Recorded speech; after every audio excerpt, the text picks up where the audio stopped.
besar kecil kan relatif ya, eksis ya. Tetapi sebetulnya, kalau misalnya kita memiliki, apa ya, time horizon yang panjang gitu, dalam berinvestasi, sebetulnya reksadana saham, juga bisa menjanjikan return yang sangat baik gitu. Nah, tetapi Oke. memang, perlu horizon yang agak panjang gitu ya, Iya iya. misalnya, paling tidak saya kira 5 tahun, mungkin 10 tahun gitu.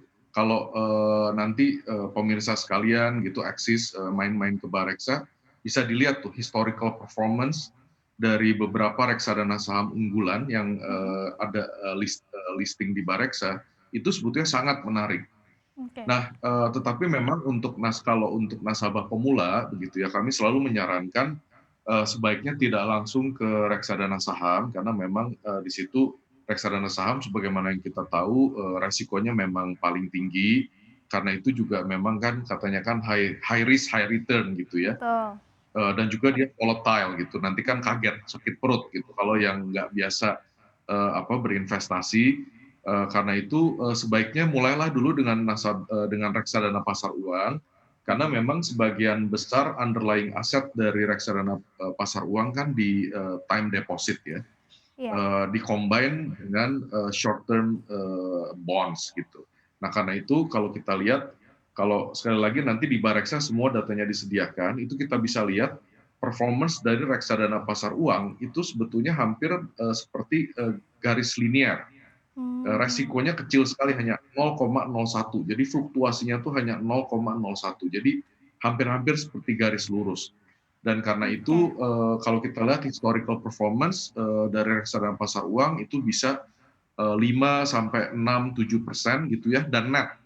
Dan saya Mhm. kira itu lebih lebih menarik, lebih, baik, kalau kita jumlah, uang yang diinvestasikan, tidak terlalu besar, itu akan jauh lebih tinggi, imbal hasilnya dibandingkan kita, menyimpan uang di deposito, bahkan kalau hanya di, rekening tabungan biasa.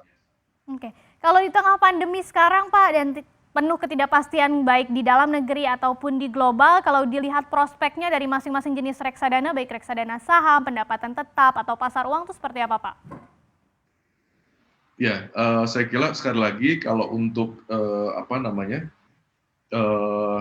justru di era pandemi ini ya, tadi, saya baru, menjadi panelis di Mhm. Jakarta Pulse Webinar, Mhm. di situ dibahas ada beberapa ekonom, yang, menyoroti bahwa sekarang masyarakat, sektor real belum bergerak gitu. Nah, saya kira ini, justru peluang yang baik, untuk bagaimana, kalau kita memiliki dana lebih gitu, saya kira sebaiknya justru diinvestasikan.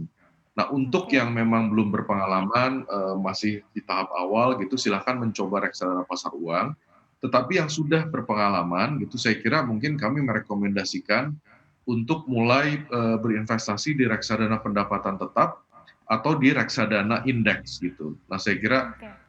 itu 2 tipe reksadana yang, ada baiknya bisa dilihat gitu ya, dipertimbangkan Mhm. dan, once mudah-mudahan, saya kira ada banyak, pakar sudah menyampaikan, prediksinya bahwa Mhm. kemungkinan besar vaksin akan ditemukan, mungkin akhir tahun ini atau awal tahun depan gitu, dan mudah-mudahan, begitu vaksin ditemukan ya kan, kemudian didistribusikan secara meluas, secara global, kita akan segera mudah-mudahan, mungkin setelah 1 semester berikutnya kita akan mulai menyaksikan, economic recovery gitu ya, meskipun mungkin Mhm. tidak langsung, kembali ke awal, tetapi kita akan mulai menyaksikan, Iya. economic recovery.